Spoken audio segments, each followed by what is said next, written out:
Yang ingin saya tanyakan masalah perlindungan anak, khususnya anak yang hasil dari pernikahan, baik itu resmi ataupun tidak resmi, dengan negara lain atau WNA lain. Seperti apa langkah-langkah yang akan dilakukan oleh Bapak sekalian bila mana anak tersebut ditinggalkan oleh orang tuanya, kedua orang tuanya, baik itu meninggal ataupun ditinggal begitu saja. Pak. Mungkin saya minta jawaban dari Bapak tentang kasusnya sahabat Acong dan juga Hisam.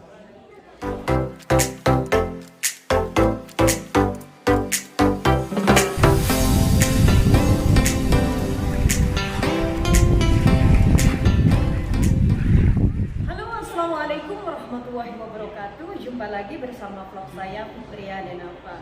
Gimana kabarnya sahabat-sahabat semuanya? Mudah-mudahan dalam keadaan sehat, selalu dalam lindungan Allah Subhanahu wa taala. Amin ya rabbal alamin. Nah, sahabat, di kesempatan malam ini Fitria Denava akan menghadiri sebuah acara di mana acara ini adalah pertemuan antara KJRI dan juga para tokoh-tokoh yang TKW-TKI yang berada di Kota Taif. Iya, jadi sosialisasi ini. Dan insya Allah saya hari ini akan memanfaatkan acara ini untuk menanyakan kabar tentang sahabat Kacong dan Hisam. Bagaimana penanganannya KJRI, karena banyak teman-teman subscriber yang menanyakan di mana nasib sahabat Kacong dan Hisam. Jadi ikuti terus video Fitria Denava kali ini sampai selesai. Karena acara sudah mulai, kita ikuti masuk ke dalam yuk.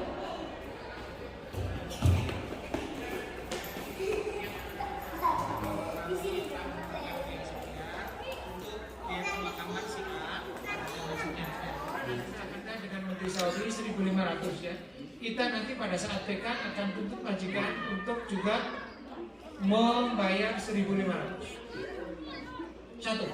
Yang kedua, dalam banyak kasus pada saat ibu dan bapak sekalian mengajak kafil ke KJRI untuk perpanjangan paspor, seringkali masalahnya adalah bagi mereka yang selama ini katakan tidak digaji, itu tiba-tiba malam itu atau mungkin malah setiap bulan ya, ini akal-akalan. Bapak dan ibu diminta untuk stempel, cap jempol ataupun tanda tangan seorang dengan menyatakan di situ bahwa sudah digaji. Ini banyak banget kita temui kan masalahnya.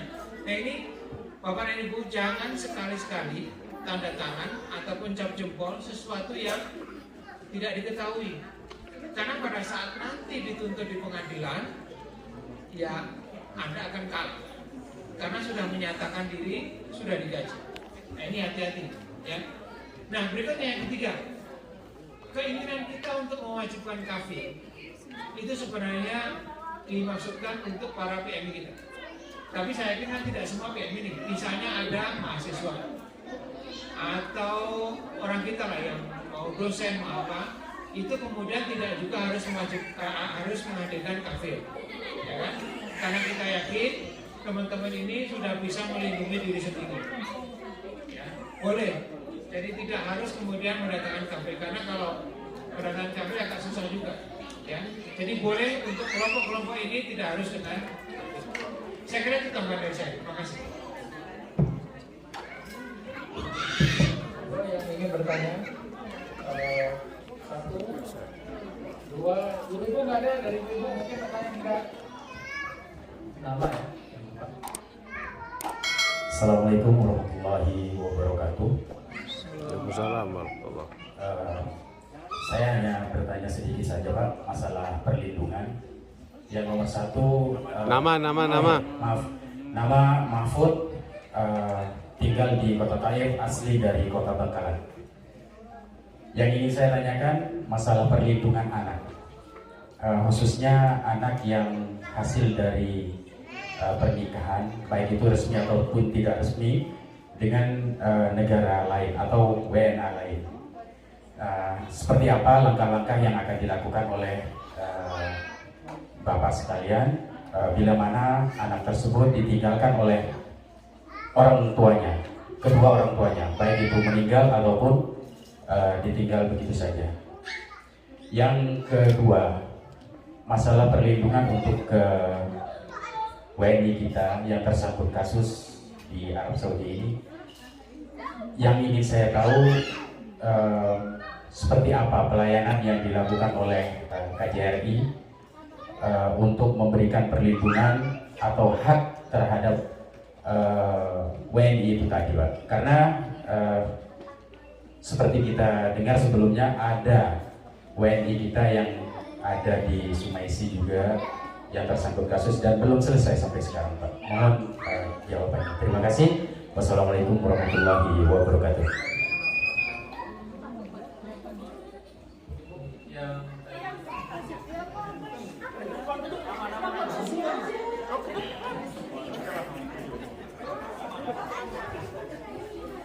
Saya nggak pernah dibuat tapi ya. Nama saya Siti Masyara dari Indramayu, tinggal di Kota Tarik. Saya melenceng sedikit ya dari pertanyaan ini. Saya kerja 15 tahun di Kefir 1, nggak ganti-ganti. Saya pernah minta naik gaji. Dia bilang katanya nanti kalau rumah yang dibangun sekarang selesai. Saya bilang kapan dibangunnya? Sekarang masih 500. 15 tahun. Mau minta berapa? Mau ya istilahnya yang naikin 500 lah, jadi 2000 ya kan lumayan kan.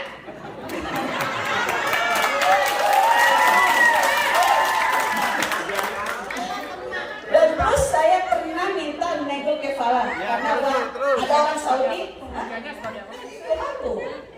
Dan dari make upnya ya, karena saya Terus. kayaknya kalian model begini ya, aneh tapi nyata, itu loh saya. Terus. Dan saya pernah ada orang Saudi yang mau nikahin saya, tapi kan pasti tahu orang Saudi kan nikah di bawah tanah tidak mungkin resmi karena ada istri yang resmi orang Saudi. Dan saya pernah bilang, madam, ada orang Saudi melamar saya dengan nikah, kalau di sini kan katanya nikah apa sih? Siri katanya. Kalau kamu dikasih sama dia, lihat nikahin, kan gitu jawabannya. Dia bilang, kamu tuh bukan manusia, saya juga manusia, kan saya jaga udah lama sejak pengen kan gitu. Saya ditolongin lah gitu.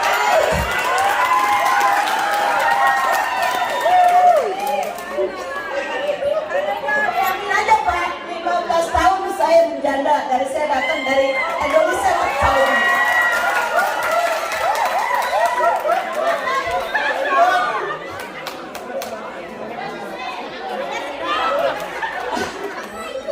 Makanya kita solusi Bapak bagaimana, saya kan mungkin bulan 1 Januari mungkin saya akan perbanyak paspor karena mungkin saya ini pulang cuti lah. Sebetulnya saya menihai, katanya kalau waktu saya ngeliat di TikToknya Idai ya, katanya kalau yang nihai nggak pulang katanya didenda 10.000. Buset, 10.000 mengganti tanah daripada kasih pemerintah ya kan? Dan sebegitu aja, terima kasih sebelumnya. Wassalamualaikum warahmatullahi wabarakatuh.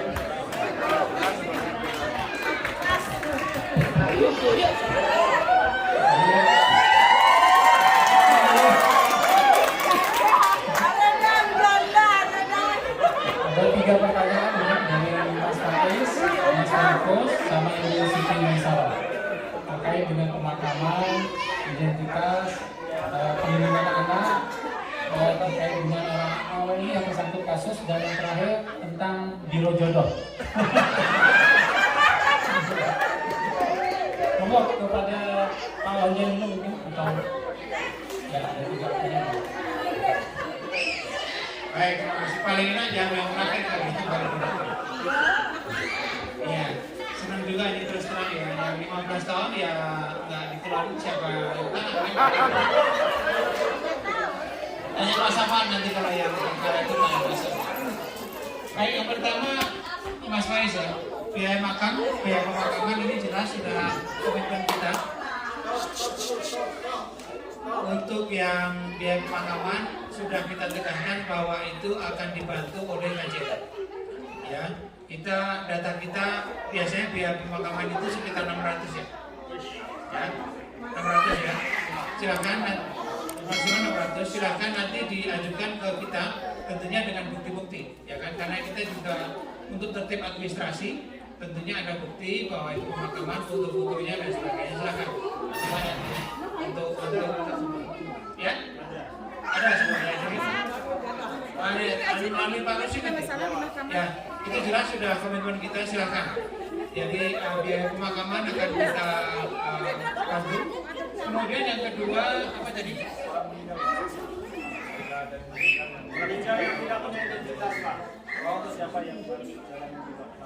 Oh iya.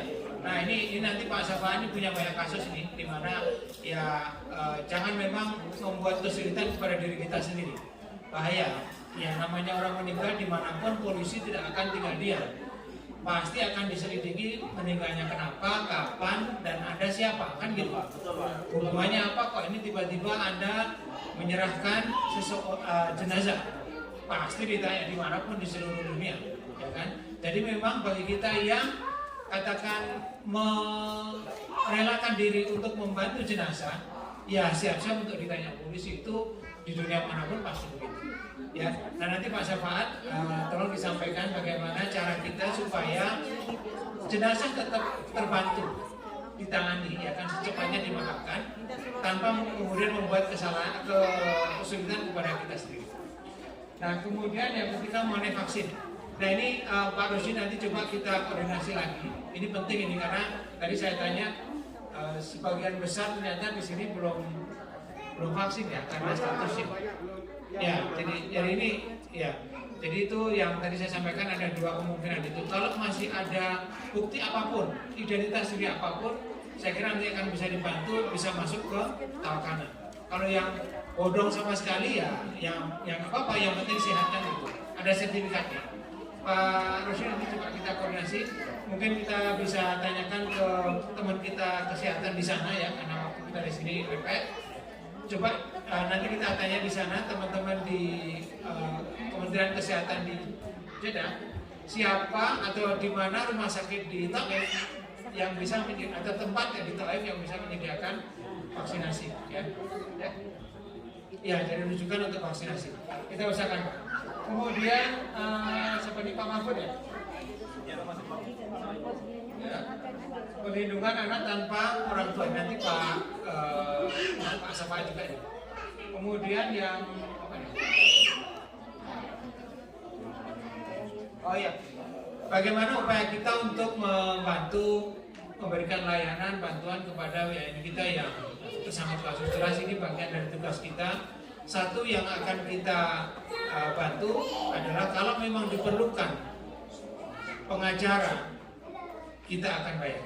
Kita akan usahakan pengacara dengan biaya dari kita. Penerjemah juga, yaitu kalau misalnya nanti waktu masuk di pengadilan. Ya jangan takut Pak, jadi kita berperkara kita ingin. Nah, yang kita perlukan adalah kejujuran dari bahasa Indonesia. Karena biasanya ini setelah dikorek-korek ternyata juga ada yang nggak jujur dari kita. Nah, ini menyulitkan kita, menyulitkan pengacara juga. Jadi ya pada saat bicara dengan kita, sampaikan sejujurnya apa yang terjadi ke pengacara juga. Nah ini tahap pertama adalah kita akan gali informasi masalahnya apa, jujur sampaikan, kita akan sewa pengacara untuk membantu ibu sekalian. Ini sudah terjadi di banyak tempat ya. Kita sewa pengacara, ada yang menang, 1-2 ada yang juga yang kalah. Tergantung kasus. Maaf Pak, boleh saya sedikit ungkap permasalahan karena saya sedikit tahu informasi ini sedikit saja Pak. Mungkin saya minta jawaban dari Bapak tentang kasusnya sahabat Acong dan juga Hisam. Nah, mengenai si sahabat Acong ya memang yang dituduhkan adalah eksploitasi anak. Ya kan? Itu melanggar undang-undang perlindungan anak di sini. Ya. Nah, untuk kan ini ada dua orang yang terlibat ya, sahabat Acong sendiri dan Hisam.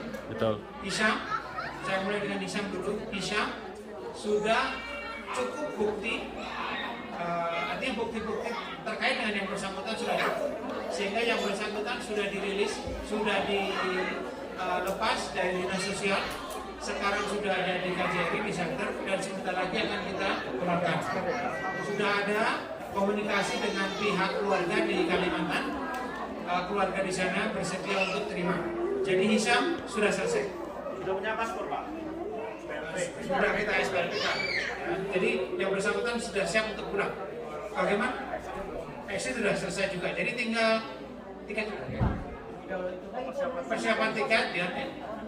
Nah, tiket sama koordinasi kita dengan pihak terkait di Jakarta. Yep. siapa nanti yang akan terima gitu, ya kan? Iya. Karena begini, pihak dinas sosial di sana itu juga pada saat menyerahkan seorang anak untuk diasuh kepada seseorang, itu juga mereka akan mengecek kemampuan yang bersangkutan untuk merawat anak tersebut. Kalau dinas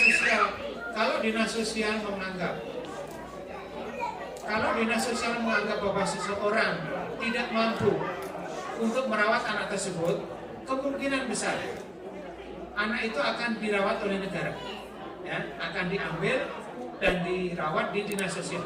Nah, ini kita juga tidak ingin menyulitkan dinas sosial, kan?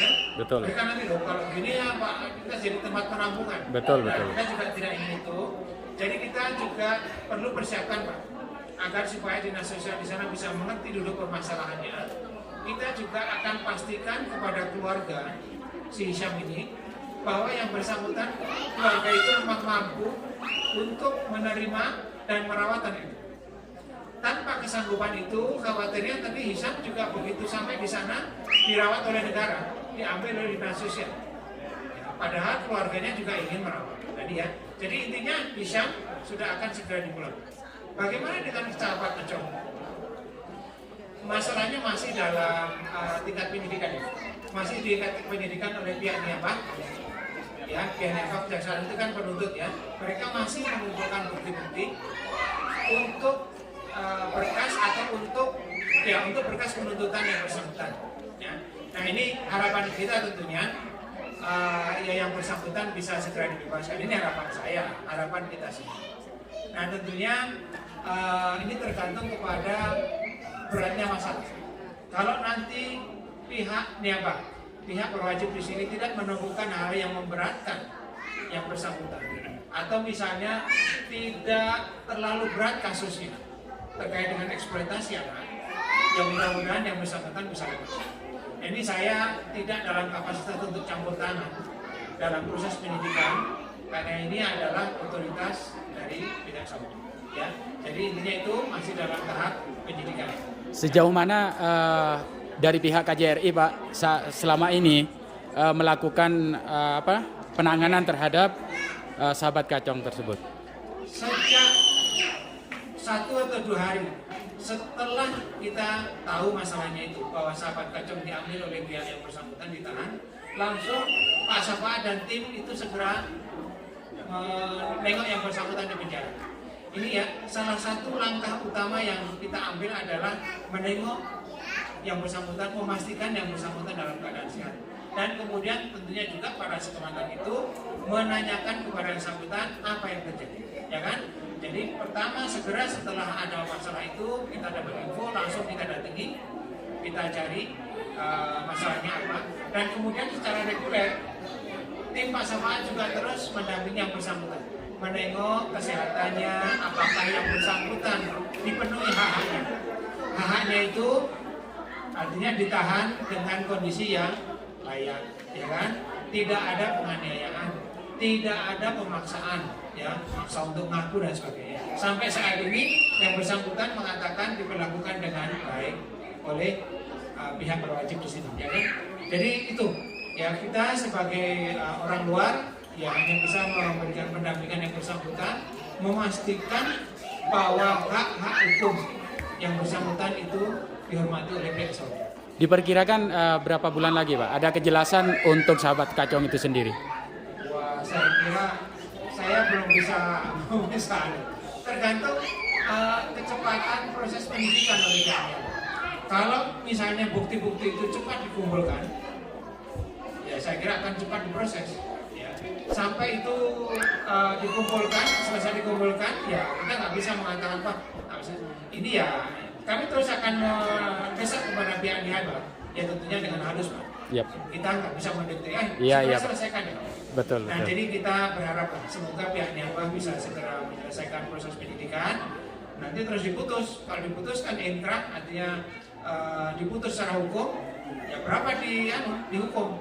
Apakah memang bebas atau dihukum sekian itu tergantung pihak di sini. Oke.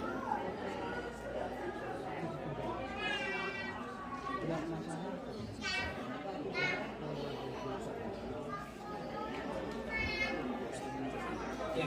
Jadi memang tadi saya sampaikan kita berharap ya seringan mungkin hukuman yang akan diberikan kepada yang bersangkutan. Syukur-syukur tidak terbukti bahwa yang bersangkutan melakukan pelanggaran. Saya melanggar pasal-pasal dalam undang-undang pelindungan. Nah ini tentunya bagian dari upaya kita ya kita appeal, misalnya memohon sekiranya bisa itu yang paling ringan adalah pelanggaran keimigrasian, ya kan? Nah kalau pelanggaran keimigrasian ini ya kalau bisa ya udahlah cukup dideportasi aja. Kalau semisal nanti kemungkinan ada jeratan hukum yang akan dilakukan atau yang akan terjadi terhadap sahabat Kacong, apakah upaya itu juga akan dilakukan untuk mendapatkan pengacara sahabat Kacong? Oh iya pasti. Tadi saya bilang itu basisnya adalah siapapun juga warga negara kita yang menghadapi masalah hukum di sini akan kita berikan pendampingan hukum. Kalau hanya diperlukan penerjemah, kita berikan penerjemah. Kalau diperlukan pengacara, kita sewakan pengacara. Dan itu sudah basic, artinya dasar itu. Pasti kita berikan. Kecuali yang bersangkutan menolak. Ada juga yang menolak, enggak saya sendiri, tapi jarang. Kebanyakan juga dalam berproses hukum seseorang memerlukan pengacara. Kita insya Allah akan dampingi Pak. Oke, terima kasih. Sudah ada di Center KJNI Pak ya? Sudah sejak beberapa lama yang bersangkutan di shelter dan bahkan kita sekolahkan karena yang bersangkutan kan usianya 9 tahun, ini usia belajar. Sekolah di SIJ Pak ya? SIJ ya, SIJ. Tapi karena sekarang online ya, karena belum vaksin di bawah 12 tahun. Nah ini tetap juga walaupun yang bersangkutan sekolah, tapi toh juga kita yakin ya dalam masa sekarang ini ya orang tuanya juga ya nggak ada di sini, jadi saya yakin konsentrasi belajar dia juga ya. Oleh karena itu kita berpikir langkah terbaik untuk menyelamatkan masa depan yang bersangkutan adalah segera berkumpul dengan keluarga besarnya di Indonesia, nanti akan dapat dibina, ditumbuh kembangkan di situ dalam keluarga yang baik. Ya, Baik, terima kasih Pak. terima kasih. Nah kemudian berikutnya ini dari Bu Siti.